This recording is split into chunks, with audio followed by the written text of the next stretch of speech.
Boa noite, boa noite, boa noite. É bom demais estar aqui, gente. É muito bom estar aqui com os irmãos. Uma igreja muito amada, muito querida, que nós já tivemos o prazer de ministrar aqui em outras oportunidades. E é tão bom que até a microfonia comparece, você viu, né? É bom demais. E é uma alegria estar aqui com os irmãos, ainda mais ministrando sobre casamento, família. É algo que nos atrai, é algo que nos atinge, é algo que nós amamos falar e que nós gostamos de viver isso, essa experiência, porque cá para nós, família é bom demais. Casamento, então, é bênção. Bênção, bênção, bênção, bênção. Eu sou Eliender de Anelisa e... Eu sou a Anelisa do Eliender. Boa noite, gente. Ana Elisa com um nome pequeno, Ana Elisa Simonete Polastri de Oliveira Francisco. É um pequeno nome. Né? No início de todas as coisas... Quase uma oração, né? No final você fala amém. É quase isso. No início de todas as coisas, ela falou, não, eu queria ficar com os meus dois sobrenomes. Eu falei, não tem problema, coloca os meus dois também. E nós somos pais de Ana Beatriz Simonete Polastri de Oliveira Francisco e Lucas Simonete Polastri de Oliveira Francisco. Eu sou natural de Aimorés, Minas Gerais, Ana Elisa é capixaba. E nós pastoreamos a Primeira Igreja Batista em Goiabeiras. Atualmente estamos ali na Primeira Igreja Batista em Goiabeiras, indo para o nosso 5º ano na igreja, com muita alegria, com muita satisfação, ministrando ali juntos, inclusive aos domingos, e celebrando sempre ao Senhor, porque é bom demais também servir ao Senhor. Bom demais. E hoje nós vamos compartilhar com vocês a temática comunicação positiva, e para isso vou convidar você a abrir sua Bíblia no livro de Provérbios. Nós vamos ler 2 versículos, o primeiro no capítulo 15 e o segundo no capítulo 16 de Provérbios. Provérbios, capítulo 15, versículo 1 e Provérbios 16, versículo 24.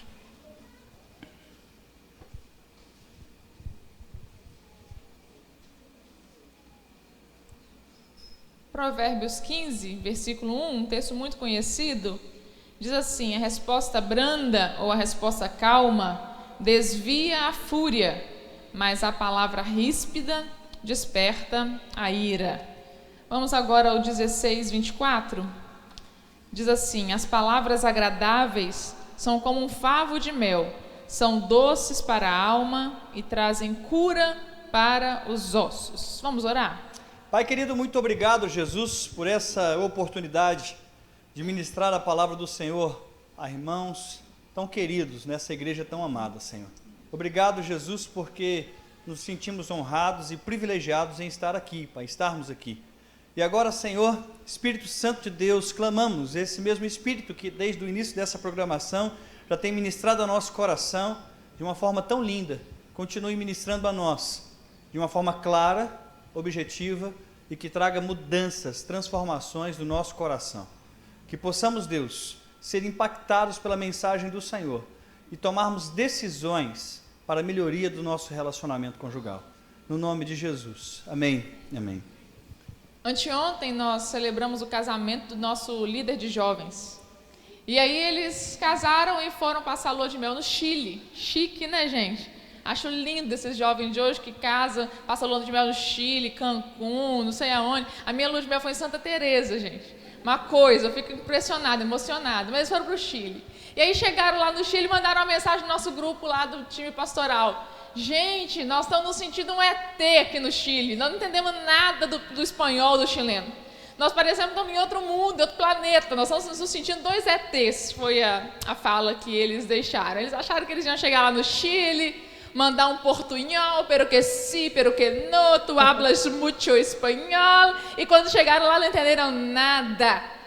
Isso ilustra um pouquinho do que a gente vive na relação conjugal, porque eles achavam que iam chegar aqui com os nossos irmãos, que são vizinhos do Brasil, e quando chegaram lá viram que não era bem assim, porque não são só 2 línguas irmãs, são 2 mundos, mundos simbólicos, mundos diferentes. Eu falei, viu, quem mandou não ter o dom de línguas agora? Aí não resolvia um pouco do problema, né?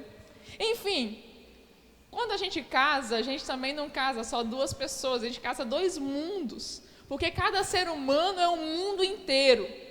Eu não sou só a Ana Elisa, eu sou a história de um monte de gente que vem antes de mim, dos meus pais, meus avós, tataravós. Eu sou a história da cultura, do lugar onde eu me criei, onde eu nasci. Eu sou a história das amizades que eu construí. Eu sou um pouco dos livros que eu li, dos professores que me ensinaram. Eu sou um mundo de gente. Não sou a Ana Elisa, simplesmente. E de repente eu me caso com alguém que é um outro mundo, completamente diferente, que tem outras histórias, outras memórias, outras aprendizagens, e a gente casa achando que a gente vai ser igual o casalzinho recém-casado no Chile, que vai dar tudo certo, e de repente a gente vê que a comunicação não é tão simples assim. Na verdade, a Anelisa vem de uma família, historicamente, com mulheres muito fortes. A avó de Anelisa entra no mercado de trabalho antes de muitas mulheres. Que época que ela entrou no mercado de trabalho como cargo de chefia? 1936. Em 1936 ela entra no mercado de trabalho. Isso porque a entrada em massa da mulher no mercado de trabalho foi só após a Segunda Guerra, né? Por volta da década de 1945, por exemplo, né? Que a mulher vai entrar, os homens vão para a guerra, vão morrer na guerra e as mulheres vão ter que trabalhar. E aí isso vai acontecer por volta de 1945. Minha avó vai trabalhar em 1936, ou seja, muito antes dessa entrada da mulher no mercado de trabalho.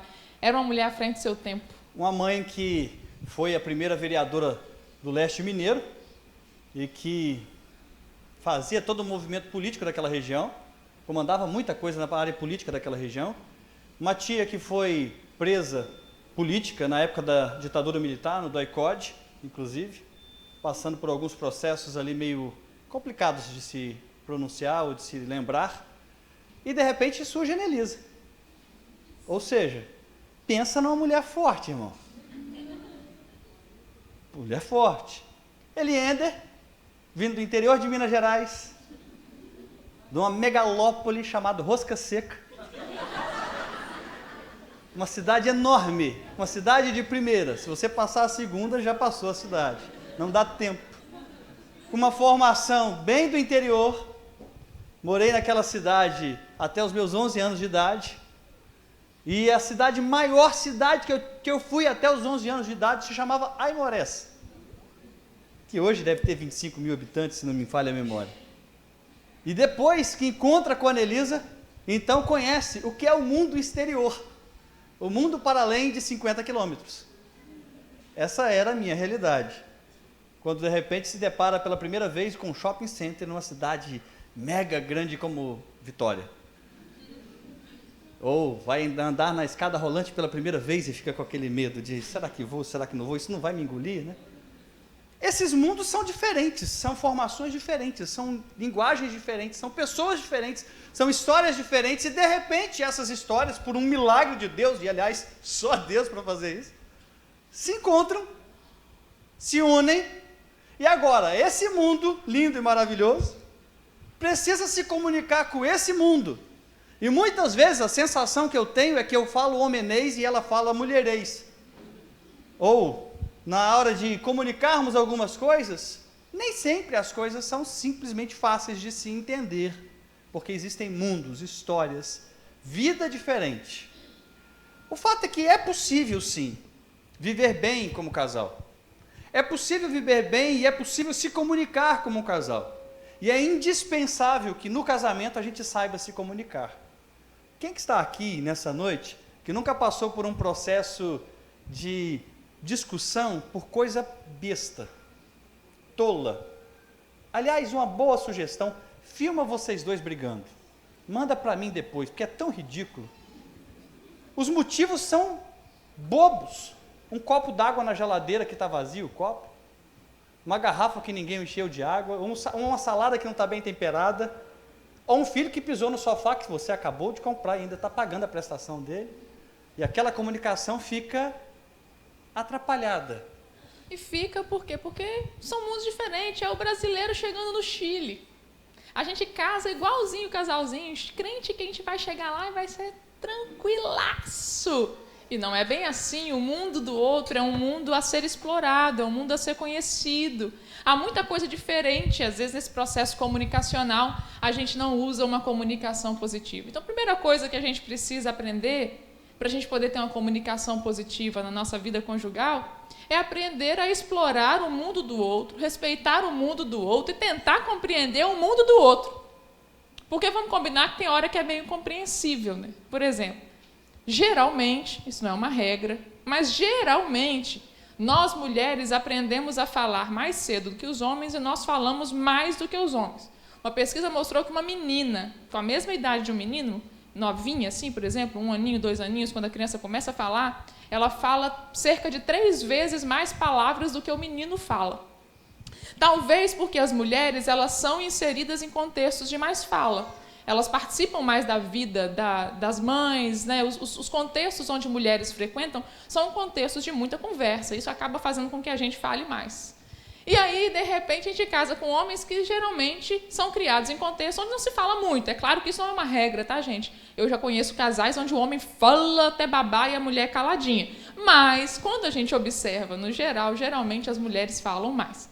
E as mulheres não só falam mais, como as mulheres falam de tudo ao mesmo tempo. Não é verdade? É uma doideira. E aí, por exemplo, aí a gente chega para falar com o marido, ele fica um pouco perdido, porque a gente vira e fala bem assim, meu amor, olha só, hoje nós vamos pregar lá na Igreja Evangélica Vida, a gente não pode se atrasar, mas tem que lembrar que eu tenho um médico antes, eu preciso fazer a revisão. Você lembra quando eu fiquei no hospital? Nossa, que coisa, não aguento mais. Só de lembrar daquela injeção, já fico desesperada. Aliás, os dias que eu estava internado, teve reunião de pais na escola dos meninos, você foi?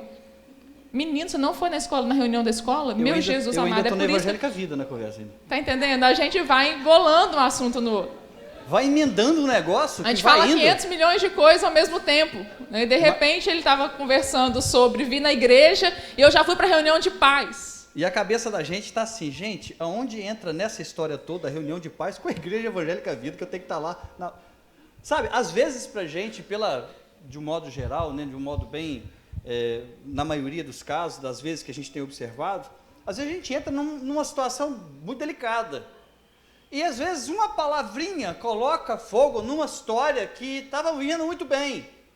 Por exemplo, você nunca viu aquele tipo de casamento, isso nunca aconteceu com você, onde vocês estavam planejando uma viagem dos sonhos, linda e maravilhosa, um passeio legal, e um dia antes, arrumando as malas, o que levar e o que não levar. Alguém diz uma coisinha boba e o outro fala, também não vou mais. Emburra a cara, faz beicinho, e se tem outra coisa ridícula, é adulto que faz pirraça, né? Faz beicinho, e aquilo vira uma tortura, e a estrada, você vai pegar o carro agora, e você, não, nós vamos, e entrou, então beleza, então vamos. Aí vai aqueles dois, com a cara emburrada, não fala nada, e a comunicação zera por conta de uma meia a mais ou a menos na mala. Já viu como é que as coisas bobas que colocam fogo na nossa comunicação, coisas simples. Saber utilizar as palavras é indispensável, especialmente quando a gente tem que se comunicar com um mundo diferente. Se eu vou ao Chile, eu preciso aprender a linguagem de lá, e só assim eu vou conseguir me comunicar.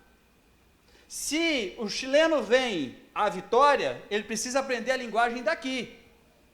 Eu já estive num culto, onde um pastor de Minas Gerais usou uma linguagem que em Minas Gerais não tem nenhuma relação pejorativa, mas que aqui no Espírito Santo se torna inclusive uma linguagem meio pornográfica. E quando ele fala de púlpito, todo mundo se escandaliza, porque é a linguagem daquela região. Falar com essa linguagem, e aí não há um padrão, não há como dizer todas as mulheres são assim ou todos os homens são assim. Existe um mundo, e esse mundo é só dela. Mas falar com ela é preciso ter uma empatia e um entendimento que eu preciso sim entrar no mundo dela para eu me comunicar. É mais ou menos isso que o pessoal do marketing, propaganda e publicidade, etc. e tal, fazem com as propagandas. Ele coloca não aquilo que ele quer dizer, mas aquilo que o outro vai entender. É preciso dizer o que o outro vai entender, não necessariamente aquilo que eu gostaria que o outro entendesse. Está dando para mim entender agora? É preciso entrar nesse mundo, é preciso entender essa história. Até porque, irmão, palavra marca. Palavra, depois que é dita, meu querido, e tem uma coisa que acontece com a gente, como casal ou com os casais, é que a gente fica embriagado em determinados momentos em que a gente fica no momento de ira. A gente perde o controle. E é embriagado mesmo, porque a gente fala um monte de besteira e depois o outro diz, mas você disse isso para mim. E a gente diz, eu jamais diria um negócio desse, eu nem lembro o que eu disse, de tão bêbado que você estava com a raiva daquela situação. Palavras marcam. Por exemplo, tem alguém aqui com fome? Olha só. O irmão está sendo... Alguém está querendo, se quiser convidar o irmão depois para comer alguma coisa, né? Se eu dissesse agora, picanha argentina. Se eu falasse para você uma picanha no espeto sendo cortada, aquela gordurinha de lado caindo, o sangue derramando assim. Você já desconcentrou porque você caiu na carne agora, né? Criou ou não criou um mundo na sua cabeça? Alguém estava pensando em picanha aqui? Não estava pensando. Mas criou-se um mundo. Agora você está vendo a picanha? A gente começa a picanha ver. Passou a existir para você. Não é verdade? Quem salivou aqui, além de mim? Né? A gente começa a salivar às vezes. Cria um mundo na gente. Porque nós herdamos de Deus o potencial criador das palavras. Como é que Deus cria o mundo a partir da palavra de Deus, ou de acordo com a narrativa da palavra de Deus? Como é que Deus cria o mundo? Lá em Gênesis 1. Qual é o método usado por Deus? Palavra. A Bíblia diz que Deus cria o mundo inteiro falando. Ele diz, haja luz, houve luz. Haja o firmamento, houve o firmamento. Deus fala. Deus não faz nada com a mão, já reparou? A única coisa que Deus faz com a mão é o homem. O resto tudo ele fala e o mundo se cria. Nós herdamos de Deus esse potencial. Aquilo que você fala, o mundo que você fala, você cria. Nós somos construídos com base naquilo que nós ouvimos a respeito de nós e a respeito do mundo. Você só sabe que você é você porque alguém falou para você que você é você. Eu só sei que eu sou Anelisa porque quando eu nasci me deram esse nome e disseram, você é Anelisa. Eu não nasci sabendo que eu era Anelisa. Criaram o meu mundo, entendeu? Nosso mundo é criado e é criado por meio das palavras que nós dizemos, porque nós herdamos de Deus esse potencial criativo. Esse potencial de criar o mundo por meio daquilo que nós dizemos. Isso é tão importante, isso é tão perigoso, meu irmão e minha irmã. Porque nós podemos criar mundos simbólicos, infernais ou celestiais, como o pastor havia mencionado aqui. Nós podemos criar. Nós atendemos outro dia um casal, e esse casal estava vindo por uma crise de ciúmes do marido. O marido estava extremamente enciumado com a esposa e passou a ficar enciumado dela com uma pessoa com quem ela foi criada como irmão. Ela cresceu na casa dela, a família dela adotou um adolescente, quando ela era adolescente também.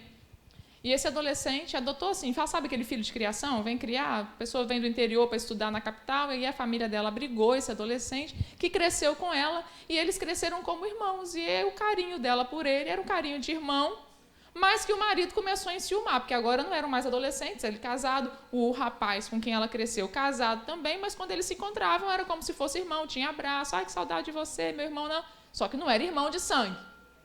E aí o marido começou a enciumar. Começou a falar, não estou gostando desse jeito que eu trato fulano, não. Ela falava, mas meu bem, ele é meu irmão. Não, não é seu irmão, não. Ele não tem seu sangue, ele não é filho da sua mãe, ele não é filho do seu pai. Não gosto desse jeito que ele te cumprimenta, eu não gosto que ele elogie e fala que você está bonita, eu não gosto que ele converse com você, eu não gosto que ele... Mas ele é meu irmão, eu tenho ele como irmão, não tem nada a ver. Você está ficando louco, ele cresceu comigo, ele cresceu da minha casa, meus pais cuidaram dele como se fosse filho, não tem nada a ver essa coisa da sua cabeça. Não, que você está achando isso estranho, eu não quero que você fale com ele mais. Mas não posso parar de falar com ele, ele é meu irmão. Não, você não vai falar porque eu não estou gostando, ele volta e meia, manda mensagem para você, fala que está com saudade de você, que história é essa? Mas ele é meu irmão. E ficou falando tanto na cabeça dela que ela chegou no gabinete e falou assim, pastor, tem tanto tempo que meu marido está falando isso comigo, mas tanto tempo que ele insiste comigo, que esses dias eu me peguei pensando se eu realmente gostava dele mais do que um irmão. Está entendendo? O mundo cria, você cria com a palavra o mundo. Experimenta começar a falar com seu filho que ele é bagunceiro. Ele não melhora, gente. Ele continua bagunceiro e piora. Ele fica pior. Experimenta falar com alguém, você é grosso, hein? Nossa, Pai eterno. Nunca vi. Fica mais porteiro ainda. Quanto mais você fala, parece que mais o mundo vai sendo criado, porque esse poder criativo da palavra está em ação o tempo inteiro. Então, uma das coisas que nós aprendemos a respeito das palavras é que elas podem ser usadas para curar ou para adoecer. É isso que o texto de Provérbios 16 diz, as palavras doces são como um favo de mel. Elas são que cura para a alma. Palavra doce, palavra positiva, cura a alma. Ou seja, o contrário é uma palavra negativa, adoece a alma. Faz adoecer. E é por isso que a gente precisa ter cuidado com aquilo que a gente diz e como a gente diz. Porque dependendo do que a gente diz, esse mundo simbólico vai ser criado. E vai ser criado. É igual rótulo, já viu? Quando cola, o negócio não sai mais. Já viu aqueles copinhos de massa de tomate? Na minha época tinha isso. Hoje em dia acho que não tem mais, né, gente? Você vai no R$1,99, você compra copo baratinho. Mas quando a gente casou, tinha aquela mania dos copos de massa de tomate, assim, que tinha uns decoração. Lembra que tinha uns bichinhos? Vocês são casados há pouco tempo, gente? Porque eu sei que eu tenho essa cara de adolescente, mas eu já vou fazer 20 anos de casado, você acredita? Fala, não. Não é possível. Não é possível. Eu vou fazer 20 anos de casado já. E quando a gente casou, a gente não tinha muito dinheiro, a gente era seminarista, e aí a gente comprava os copinhos de massa de tomate, daqueles decoradinhos, tinha uns docinho pool, tinha uns, não sei, teve isso. Vocês são velhos também. Aí, o que aconteceu? A gente comprava. A gente comprava e tinha um negócio engraçado, que a gente tinha que comprar 6 iguais. Por que 6? Pra formar o joguinho, né? Aí por que formar não o 7? joguinho. Por que não 5? 6? Era um negócio engraçado. E aí você tinha que arrancar o rótulo, né? Porque o bonito é você arrancar o rótulo da massa tomate para ficar só a decoração. Já viu que miséria que é arrancar o rótulo do copo de massa tomate, gente? Que trem gruda. Que trem você tinha que deixar de molho para poder arrancar o rótulo, porque grudou, acabou. E parece que quanto mais você molha, mais o trem gruda. Igual um micropore na pele. É um desespero. Rótulos que a gente coloca nas pessoas são assim. Quanto mais a gente fala, mais o rótulo gruda. Quanto mais você fala, você é igualzinho ao seu pai. Mais parecido com o pai ele fica. Vai grudando aquele trem ali, ó. Não tem molho que dá conta de arrancar esse rótulo. Quanto mais você fala, você é igual a sua mãe, mais igual a mãe dela, ela fica na sua frente, ela vai formando assim a mãe. Quando ela vê, já é sua sogra que está casado com ela. Você fica falando, trem. O rótulo vai grudando, não tem rótulo que desgruda quando você fala, porque você cria um mundo. Um mundo. A pessoa começa a se comportar com aquilo que ela ouve, porque a gente é construído com base naquilo que nós ouvimos a nosso respeito. E é por isso que a gente precisa ter cuidado, porque palavra cura. E aí alguém pode dizer assim, mas pastor, e aí nesse caso? É parecido com a mãe mesmo? Ou então é parecido com o pai mesmo? E aí o que a gente faz? Não fala. Né? Se não tem nada de bom para falar, fica quieto, gente. Se não tem nada para abençoar, se a boca não vai tirar nada que vai abençoar, não fala. Morde a língua, como dizem os antigos, né? Engole. Ou então profetiza. Né? Ele é organizado, aleluia. Estou vendo um homem organizado nessa casa que não deixa a meia jogada em cima do sofá. Oh, glória a Deus. Né? Mas se não tem algo bom para falar, não fala nada. Ou então, fale positivamente.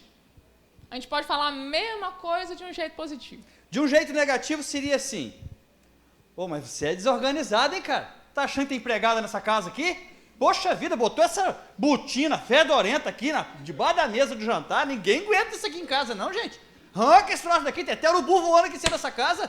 Pelo amor de Deus, tá achando que tem empregada aqui? Eu não vou tirar esse negócio, não. Então tira isso daqui, não quero ver isso mais. Gente, virou uma confusão danada. Isso não foi uma comunicação positiva, foi extremamente negativo. Mas você pode falar bem assim, meu amor, tô chegando cansada do trabalho, você colocou sua botina aí, você ia ficar tão feliz se você chegasse e guardasse sua botina direitinho lá na área. É a mesma coisa, você não pediu para tirar a botina? Aí falou a mesma coisa, só que de um jeito diferente. Positivo. Aí você vai lá jantar na casa do pastor, e aí quando você foi lá jantar, a esposa do pastor fez um pudim maravilhoso, e você tem 10 anos que sua mulher não faz um pudim para você.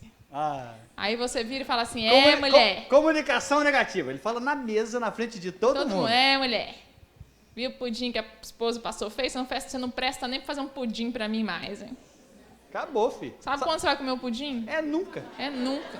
E se ela fizer, ela vai cuspir dentro. Se fizer, desconfia. Vai tacar umas gotinhas de Gutalax. Agora, passou o jantar, comeu o pudim, pode estar estado muito bom, e acredito que esteja. Aliás, eu só acredito comendo. Né? E aí você sai e diz assim, meu amor, olha, aquele pudim estava bom, mas o seu pudim, minha flor, pelo amor de Deus. Irmão, você vai comer pudim até sair pelo nariz. É o jeito. Você pode falar a mesma coisa de uma forma diferente, com filho igual, gente. Com filho é igual. E o problema é que filho tem um problema sério. Filho costuma repetir exatamente aquilo que ele vê dentro de casa. Um problema sério. Porque se a sua casa tivesse no padrão, tá top. Então, beleza. Mas se não tiver também, ele repete tudo. Uma das coisas que a gente precisa fazer numa comunicação positiva é aprender a falar sem criar rótulos, sem criar esses mundos de forma negativa, e aprender a falar de uma forma clara. É preciso dizer as coisas de uma forma clara. Usando a metáfora do Chile, como é que os meninos lá, nosso casalzinho recém-casado, vai se passar melhor? Quando você vai numa língua que você manja muito pouco, mas você tem alguma noção, e a pessoa começa a desembolar, a falar, como é que você fala? Fala devagar. Não é assim? Né? Você fala devagar, porque se você falar devagarzinho, pode até ser que eu hable espanhol. Foi bem né? isso, devagarzinho. Devagarzinho. Ou seja, para quê? Para que eu possa ouvir as palavras com mais clareza e tentar compreender você. O problema é que, às vezes, no casamento, a gente não fala com clareza, a gente fala nas entrelinhas e quer que o outro compreenda. A gente fala quando a gente não fala nas entrelinhas, a gente deixa de falar e fala com o nosso corpo. E às vezes não fala, quer que o outro adivinha e fica com raiva porque não adivinhou. Exatamente. Ou às vezes fala e fala assim, meu bem, estou com vontade de comer um troço. Gente, o que é um troço? Explica para mim, o que é isso? Vontade de comer um troço. Aí, querendo agradar, né? Meu amor, fala. Eu saio e vou comprar para você, nem que seja na lua. Falo, não me conhece mais? Falo, nem ela conhece o que é. Né? Fala com clareza, diga com clareza. Não adianta, irmãos e irmãs, não adianta fechar a cara, ficar emburrado, achando que o outro vai adivinhar, porque não vai. E mesmo se adivinhar, vai ficar quieto. Chegou em casa, ele está com a cara emburrada. Epa! Ela está com a cara emburrada? Epa, vou mexer no vespeiro para quê? Fica quieto, vamos devagarzinho, né? Não adivinha, não dá para saber, a gente não tem bola de cristal. Não é, e também não é da nossa fé, né? Essa ideia. Não dá para saber. Então, olha, aconteceu uma coisa que você não gostou, conversa. Mas não adianta conversar assim também. Mas você também, hein? Eu tô com raiva mesmo. Sabe por que eu tô com raiva? Enquanto a gente estava lá no culto, você ficou olhando pro camarada lá. Ela pode ter nem visto o camarada. A gente já criou um mundo na nossa cabeça. Sabe que tipo de conversa isso vai dar? Numa discussão de casal. E aí uma outra coisa que a gente tem que aprender, até porque a Bíblia diz, né? A resposta branda desvia o furor, mas a palavra dura suscita ira. Cada vez que a gente planta uma palavra negativa, a gente vai suscitar uma maior. Um texto de Provérbios que é muito interessante também é aquele que diz assim: quem guarda a boca e a língua, guarda a alma das angústias. Quem guarda a boca e a língua, guarda a alma das angústias. Tiago vai dizer o seguinte: se alguém é capaz de controlar a sua língua, este alguém é um varão perfeito. Quem refreia a língua é capaz de controlar o corpo inteiro, vai dizer Tiago também. Porque a língua é esse órgão tão pequeno, mas que pode construir coisas muito poderosas na nossa vida. Uma coisa que a gente pode aprender também para a gente ter uma comunicação mais positiva é aprender a falar de sentimentos e a não fazer julgamentos. A Bíblia diz assim: não julgueis e não sereis julgados. Porque o critério que você usar para medir o outro vai ser o critério que o outro vai usar para medir você também. Acontece muitas vezes na relação conjugal que a gente vai para a comunicação com uma série de julgamentos a partir dos nossos sentimentos e nós só comunicamos os julgamentos e não falamos os sentimentos. Veja, é muito provável que o Eliender possa fazer alguma coisa para mim e isso que ele fizer, consciente ou inconscientemente, desperte em mim sentimentos negativos. Isso é muito provável.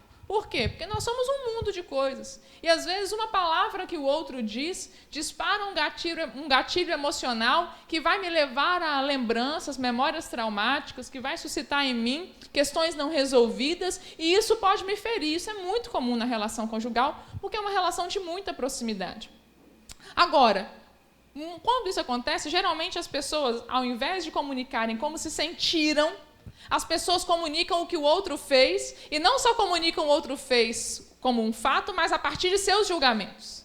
Então é mais ou menos assim, suponhamos que ele tenha chegado e eu esperava que eu trabalhei o dia inteiro, talvez eu tenha trabalhado mais do que ele, e quando eu cheguei, a pia estava cheia de louça, eu esperava assim, poxa, ele vai ter um bom senso, que eu trabalhei mais do que ele hoje, e quando eu chegar em casa, ele chegou primeiro, ele vai lavar a louça para que eu possa chegar e descansar, né? Então eu já vim de casa com essa expectativa, eu criei um mundo, né? Já fui para casa com essa expectativa de que ele faria alguma coisa por mim. Quando eu chego lá, ele não fez. E aí, a partir disso, eu tive um sentimento. O sentimento foi frustração. Poxa vida, ele não lavou a louça que eu esperava que ele tivesse lavado. Só que esse sentimento de frustração pode me levar a fazer um julgamento. Ele não se importa comigo. Ele acha que eu sou o quê? Empregada dele? Será que ele não tem um mínimo de sensibilidade? Eu posso chegar e despejar essa frustração com esse julgamento em cima dele e dizer, mas você também, hein? Você não tem um mínimo de sensibilidade? Eu trabalhei muito mais do que você hoje, você chegou em casa muito mais cedo do que eu virei à noite dando plantão e você não teve coragem de fazer, você não tem um mínimo de respeito por mim. Isso eu faria um julgamento, concorda? E isso é o que acontece na maioria das vezes. Mas eu poderia comunicar o sentimento. Eu poderia falar dessa minha dor com ele, mas eu poderia fazer assim, meu amor, eu cheguei em casa hoje, esperando que você tivesse lavado a louça, porque você chegou mais cedo do que eu do trabalho. Porque você teve a oportunidade de descansar mais do que eu tive. E porque você não fez isso, eu estou me sentindo tão ofendida. Eu falei do quê? Do que eu senti. Eu estou me sentindo desonrada por você. Eu estou me sentindo pouco valorizada por você.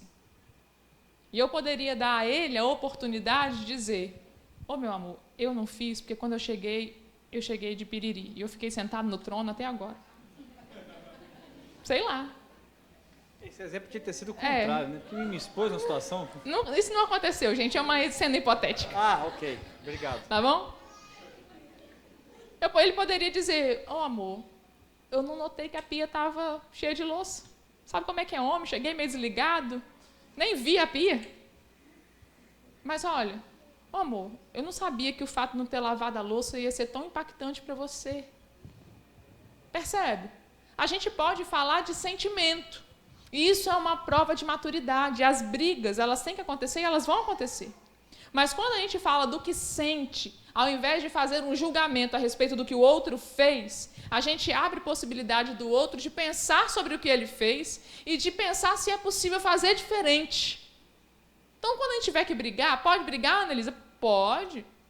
Mas o casal inteligente briga de forma inteligente. E como é que a gente briga de forma inteligente? Falando do que sente e não julgando o que o outro fez. Olha, eu liguei para você hoje no seu trabalho e você não me atendeu. Eu liguei 5 vezes e você não me retornou.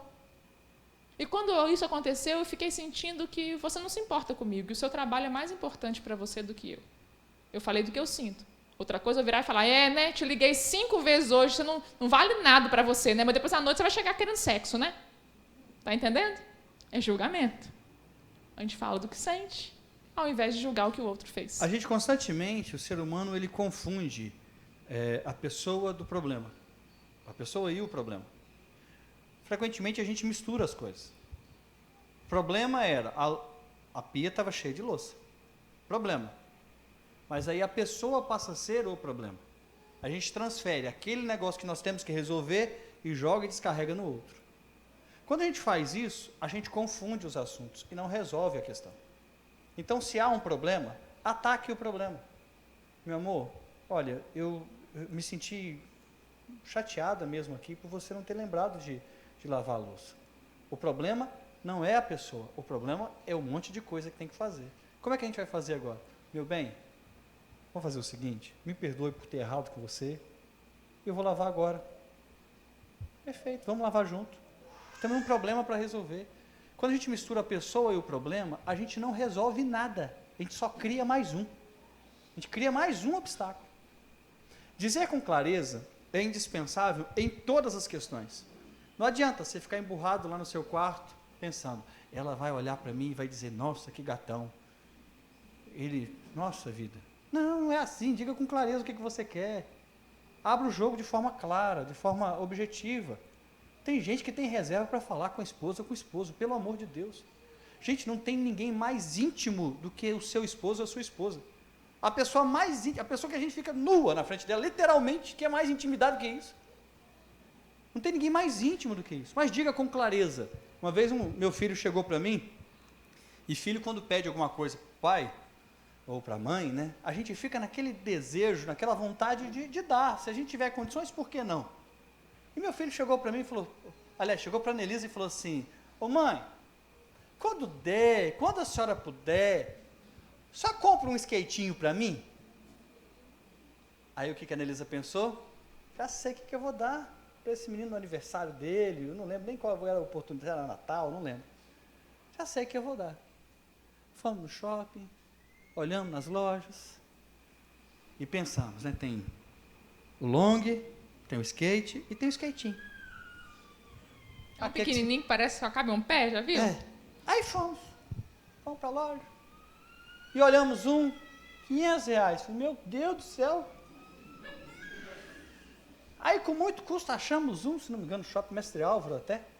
Achamos um na casa de uns 300 e poucos reais. Aí eu financia, moço? O senhor financia isso aí?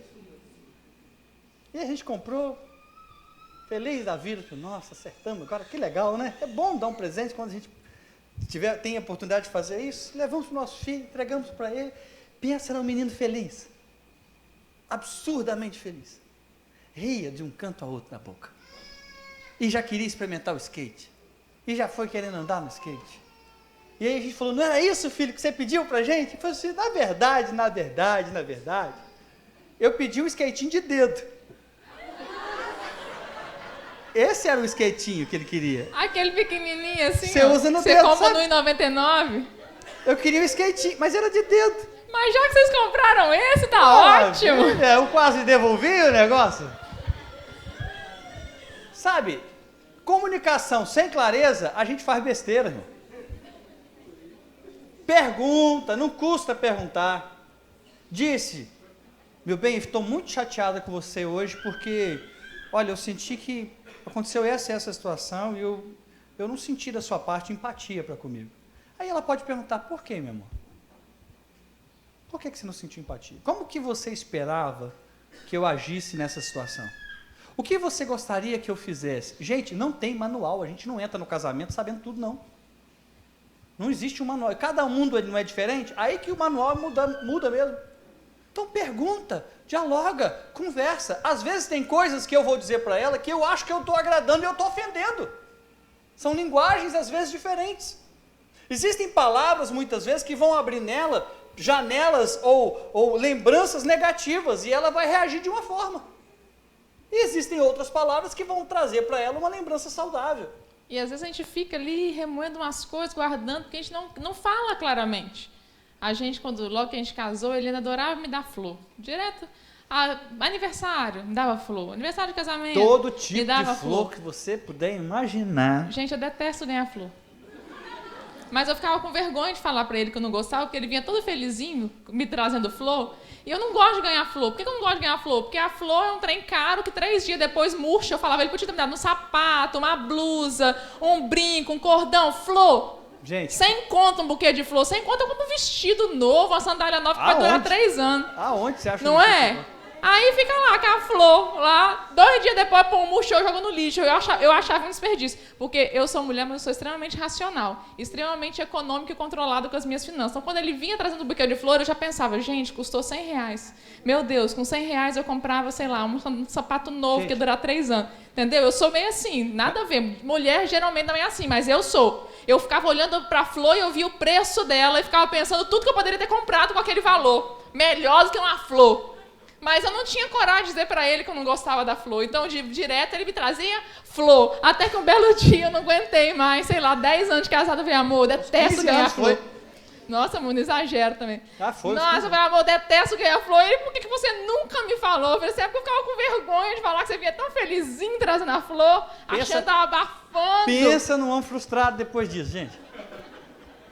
Porque eu preciso confessar um negócio pra você.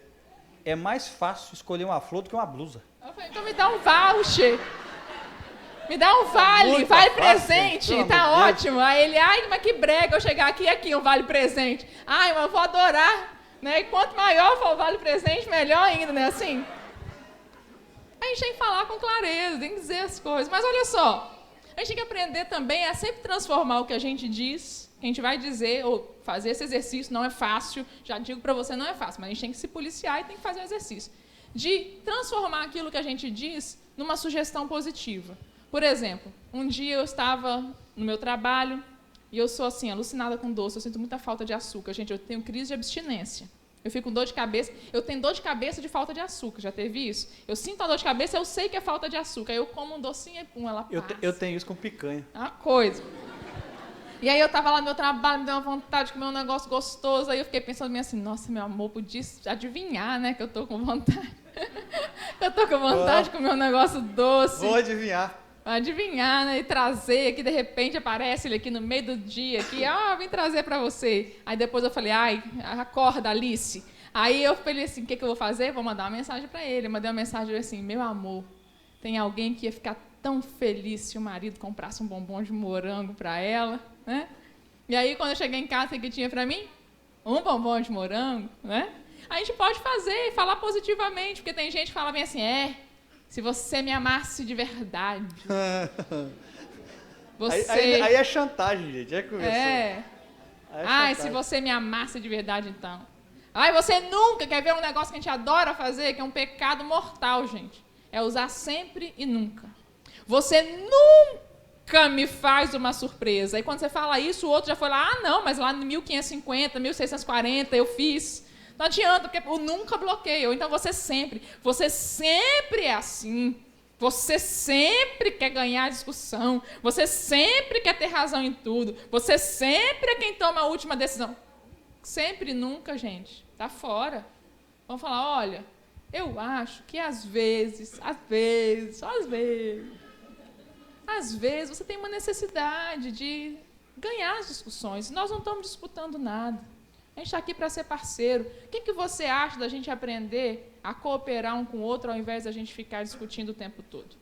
Se engana quem pensa que comunicação positiva é você falar tudo que você pensa. Você não precisa dizer tudo que você pensa. Não precisa. Eu sou super sincero, pastor. Veio, eu falo. Ofende muitas vezes. A gente tem que tomar cuidado com isso. Sabe? Tem coisa que machuca. E a gente tem que pensar que se a gente tivesse casado com uma pessoa como Cristo, como é que a gente falaria? Você também não precisa ser omisso, nem omissa. Comunicação, a gente se comunica muito bem, pastor. Ela fala e eu fico quietinho. Porque se eu abrir a boca a gente vai discutir. Não tem comunicação então. Está sendo uma relação opressora. Precisa ter comunicação. Não, pastor, lá em casa tudo funciona à base do aham. Ela fala, compra a carne, aham. Paga a conta, aham. Não funciona, isso não é comunicação. Ou então tem casais que saem para uma outra via que é conversar só coisas superficiais. Aliás, tem muitos casamentos que caem nisso, né? Só conversa superficialidades, coisas da rotina. Você pagou a conta? Paguei. Levou os meninos na escola? Aham. Netflix saiu do ar. Vou ligar. A Vivo tá ruim. Abasteceu o carro? Abasteceu? Lavou? E a gente só conversa sobre isso. Casal não pode ficar só na superficialidade, não. Aí passa o casal que vive só na superficialidade, se ele tiver que fazer uma viagem sozinho, ele não sabe o que conversa. Porque os assuntos ficaram lá em cima da mesa, com as contas, o dever do menino, a roupa para passar. Tem que conversar, gente, a gente dialogar. Só para ter uma comunicação positiva, primeiro você precisa ter comunicação. E conversar sobre o que, Nelly? Sobre tudo, sobre os sonhos de vocês, os planos que vocês querem para o futuro, as experiências que vocês estão tendo com Deus. Qual foi a última vez que vocês dois sentaram para compartilhar as experiências com Deus? Qual foi a última vez que vocês sentaram para poder dizer diante de Deus os sonhos que vocês têm? Fazer um caderno. Nós queremos sonhar, nós queremos viajar, queremos construir nossa casa, abrir nossa empresa. Como é que vai ser isso? Vamos sonhar junto, vamos planejar. Tem que conversar, tem que contar a história, tem que falar mal dos políticos. O que vocês quiserem, gente, mas tem que conversar. Conversar sobre sexo. Tem casal que não vai bem na cama porque não conversa, chega lá na hora não sabe nem o que o outro quer. Conversar sobre sexo. Eu gosto disso, não gosto daquilo outro, aquilo lá. Aí não, assim sim. Aqui não, aqui, aí. Entendeu? Conversar, não conversa. Tem que dialogar. E para encerrar, irmãos, uma coisa que nós aprendemos assim, bem no início do nosso casamento e que foi transformadora para nós. Não tem nada melhor do que conversar a três, que é botar Deus na conversa. E quando a gente vê que o negócio pegou fogo, que a gente não conseguiu seguir nenhum desses princípios que nós ensinamos, porque também esse dia chega, tá? Chega o dia que você fala lá, você anotou os princípios tudo, se você não anotou, você pega na internet, aí você fala, que bonitinho, vou falar positivo, vou falar tudo bonitinho, vou falar de sentimento, lindo, aí você decorou a cartilha, falar de sentimento, falar positivo, esperar a raiva passar, tá bom, ouvir, ter cuidado que as palavras criam mundo, gravei tudo, Annelise, tá tudo gravadinho aqui, mas chega um dia que a emoção aflora de um jeito que a gente esquece tudo, e quando a gente vê, o trem já pegou fogo, nós já estamos lá falando um monte de coisa que não devia. E nessas horas nós aprendemos uma coisa poderosa. Não existe discussão, confusão que resista ao poder da oração. Existem situações em que a gente vai dialogar um com o outro, que o casal vai dialogar um com o outro, e a comunicação está tão atrapalhada, sabe aquelas ligações, que você começa a falar, ela corta? Você não completa o raciocínio, não se entende o que está dizendo, você começa falando do tomate que está na geladeira e você termina um querendo matar o outro, um negócio não tem nada a ver uma coisa com outra, sabe? A conversa não tem nexo, não tem sentido. Aí, quando isso acontece, quando o que eu estou dizendo não está sendo entendido do outro lado, a gente precisa chamar um tradutor. Na hora que há uma comunicação que está interrompida, está atravessada, precisa chamar um tradutor. E nessa hora, a gente bota Jesus na conversa. E a gente pode colocar Jesus na conversa, prevendo uma discussão, ou colocar Jesus na conversa no meio de uma discussão. Prevendo a discussão. Tem assunto que vocês possuem que são assuntos explosivos? Falar de dinheiro é explosivo? Falar de sexualidade é explosivo? Falar sobre a família do outro, ter que visitar a família do outro, é complicado? Falar da conta do cartão de crédito. Tem assuntos que são explosivos? Falar do cuidado excessivo com o carro. Passa mais a mão no carro do que em qualquer outra coisa. É excessivo? Então tem, sabe, é um diálogo que é preciso se ter, e está sendo tumultuado, está sendo atrapalhado, bota Jesus na conversa. Olha, nós vamos conversar sobre finanças, e finanças é um problema para a gente já sabe que finanças é um problema para a gente. Então a gente senta e fala, Senhor Deus, nós estamos aqui agora, nesse exato momento, pedindo ao Senhor que o Senhor venha intervir nesse nosso diálogo, para a gente se entender. A gente quer que o Senhor esteja aqui com a gente, e coloca Jesus na conversa mesmo. E entenda que Jesus está ali interessado que vocês se entendam. Agora, se a discussão aconteceu, você nem lembrou de nada de botar Jesus dentro da conversa, porque você não previa que havia uma discussão. E aí, pastor, o que a gente faz? Um dos dois precisa ser crente o suficiente para dizer, vamos parar tudo e vamos orar? Nem caso, normalmente ela é mais crente do que eu. Mas normalmente é assim. Ou eu tenho que falar com ela, olha, Annelise, vamos parar tudo, vamos orar? E o outro, isso tem que ser um acordo entre vocês, antes da discussão vir, talvez hoje, inclusive, para fazer esse acordo. E o outro respeitar esse momento, porque foi feito um acordo antes. Tem que ser uma aliança entre vocês. Quando a gente estiver brigando e um falar, vamos orar, nós vamos parar de falar e vamos orar. E aí, como é que ora nessa hora, né? Oh, Deus, promove a anjo, Deus, essa mulher. Não é assim, né? Não é assim. A oração nessa hora, você vai dizer para o Senhor tudo que você está sentindo. Jesus, eu estou falando aqui com a minha esposa, Senhor, sobre qualquer assunto. Dinheiro. Nosso assunto, nossa questão financeira aqui, Senhor. Estou falando para ela sobre algumas contas E ela eu estou sentindo, Deus, que ela está achando que eu estou cobrando dela, como se a responsabilidade fosse só dela. Mas, Deus, eu queria que ela entendesse, Senhor, que eu me sinto responsável pelas finanças da casa, como eu sei que ela também é responsável. Eu gostaria, Senhor, que o Senhor pudesse nos ajudar para que ela entendesse o que eu estou dizendo. Ela está se ofendendo, Senhor, em coisa que eu acho que ela não deveria se ofender. Por que, Senhor, que ela está se ofendendo de eu dizer que nós temos que economizar mais?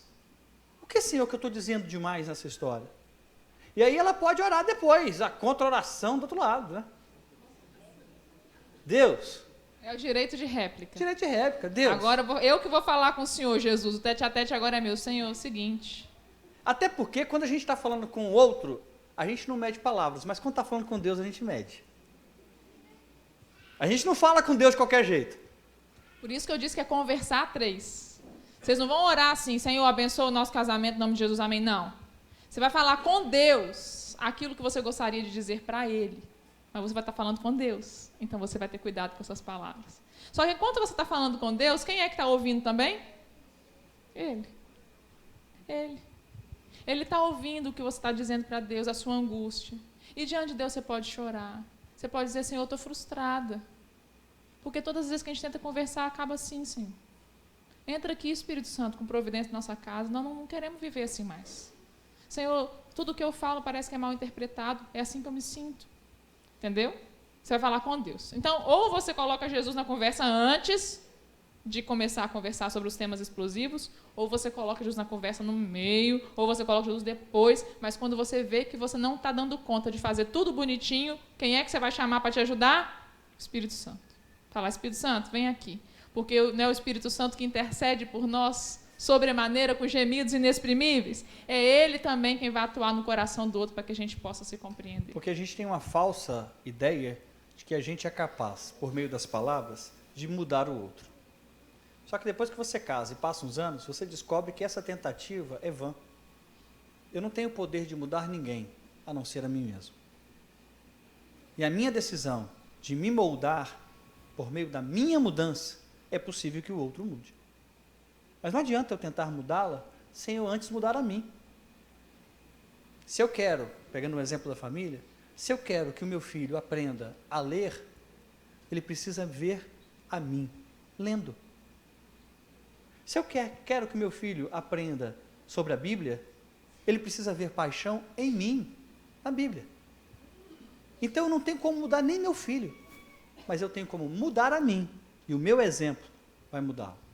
Nós somos dois mundos diferentes, falamos línguas diferentes, mas assim como no mundo tem escola de idiomas, a gente pode aprender a falar o idioma do outro, penetrando no mundo dele, respeitando o mundo dele, dela, entendendo que a gente pode usar uma comunicação mais adequada, pedindo para falar devagar. A gente pode convidar um professor, um tradutor poderoso, chamado Espírito Santo, para ajudar a gente nessa tarefa. Fato é, meu irmão, minha irmã, é que vale a pena aprender a se comunicar. Porque a comunicação é uma das chaves para um casamento abençoado e bem-sucedido. Por isso, nós queremos orar por você, pedir a você para juntar aí com seu cônjuge. E nós queremos fazer um desafio para vocês, de vocês fazerem uma aliança mesmo, sabe? A gente vem para a igreja e ouve algumas palavras, e isso pode se tornar só mais uma palestra que vocês ouviram, ou isso pode motivar em você algumas ações práticas. E dizem que quando você ouve uma palestra, uma palavra, uma pregação, e você toma decisões de mudança, decisões práticas em até 24 horas, essas decisões serão perenes. Mas se em 24 horas você não aplicar nada, então tudo aquilo vai se perder. Por isso que a gente quer perguntar, hoje pode ser só mais um culto, mas uma palavra que você ouviu, um casal pregando, talvez seja diferente para você. Mas talvez possa ser o início de um novo momento no seu casamento, de algumas alianças, alguns acordos. Vamos tentar colocar isso em prática? Vamos juntos colocar? Se a gente começar a discutir, nós vamos orar antes de conversar, depois de conversar. Vamos tentar falar positivamente, falar de sentimento, parar de um julgar o outro, porque julgamento não vem de Deus. Vamos fazer esse compromisso nós dois, aliança, porque aí quando um tentar falhar, o outro diz, opa, nós fizemos uma aliança, um compromisso. E é isso que eu queria que, se você desejar, obviamente, vocês possam, nesse momento, orar aí um com o outro e pedir a Deus que vocês possam fazer essas decisões, tomar essas decisões e fazer as mudanças necessárias. Se assim você quiser, feche os seus olhos juntamente com o seu cônjuge, aí no lugar onde você está. Eu gostaria que vocês saíssem daqui com pelo menos uma decisão de transformação e melhoria para o seu relacionamento. Uma única decisão. Nós vamos orar, nós vamos fazer o compromisso da oração com relação às discussões. Eu vou aprender a falar mais baixo, eu vou ser mais clara na forma de dizer as coisas. Eu vou agir de uma forma mais objetiva, intencional. Qual é a decisão que vocês querem como casal? É preciso ter uma decisão como casal. Pensa alguma coisa aí, rapidamente. Diga um para o outro: olha, minha decisão nessa noite é essa, ok? Podemos fazer isso? Ok.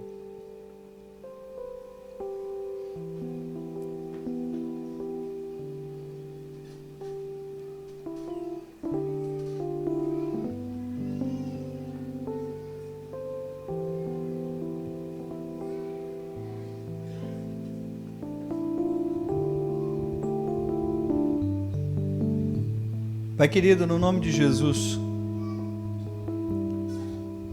nós não queremos, Senhor, que essa noite seja apenas uma noite para ouvir uma mensagem descontraída, ou mesmo para participarmos de um ambiente de culto, simplesmente, Deus, pelo culto, mas que essa noite seja uma noite de entendimento, Senhor, que nós precisamos e podemos fazer diferente na nossa relação. Deus, eu quero convidar o Senhor, que o Senhor esteja no nosso meio em todos os momentos, nos momentos mais felizes e também nos momentos mais tensos, no auge, Deus amado, de uma alegria e um sorriso, ou no momento de uma lágrima que cai no rosto. Que o Senhor esteja conosco, que haja em nós, como casal, um compromisso, e que ainda hoje, Senhor, todos aqui decidam ter um compromisso, uma aliança firmada um com o outro, que possa trazer melhorias, transformações na comunicação desse casal. Deus, no nome de Jesus, nós clamamos ao Senhor e pedimos também, Deus, que haja milagres do Senhor em relacionamentos que estejam muito feridos ou doentes realmente. Nós cremos em milagres, nós acreditamos que o Senhor pode fazer todo e qualquer tipo de milagre. O Senhor é capaz de converter o coração do esposo e da esposa. O Senhor é capaz, Deus, de aumentar o brilho nos olhos, de reacender, Deus, a chama, Deus, do amor, do desejo, do prazer de estar próximo, do diálogo saudável. O Senhor é capaz, Deus, de fazer milagres, e nós cremos nisso. Nós somos uma geração que crê na Tua Palavra, uma geração que acredita na família, uma geração que acredita no casamento, e acreditamos, Deus, que mesmo que pareça difícil, mesmo que seja, Deus, um trabalho árduo, mas é uma ótima coisa estarmos unidos por meio de uma aliança matrimonial. Nós celebramos, Pai amado, o presente que o Senhor nos deu. Nós celebramos, Deus, o amor. E nós queremos clamar, Deus, que sejamos um exemplo, um modelo para a próxima geração. Um modelo, Deus, da forma como se deve haver respeito, amor, diálogo, companheirismo, como as coisas devem ser resolvidas. Um modelo, Pai, de como resolver problemas. Deus, nós não queremos ensinar aos nossos filhos que problemas se resolvem no grito. Queremos ensinar, Deus, que problemas se resolvem com o diálogo, e um diálogo saudável. Nos ensine, Senhor, nos ajude, Senhor, nos lembre, Espírito Santo, e nos abençoe, no nome de Jesus. Amém, amém. Obrigado, querido. Amém, Deus abençoe. Deus abençoe a todos e a todas.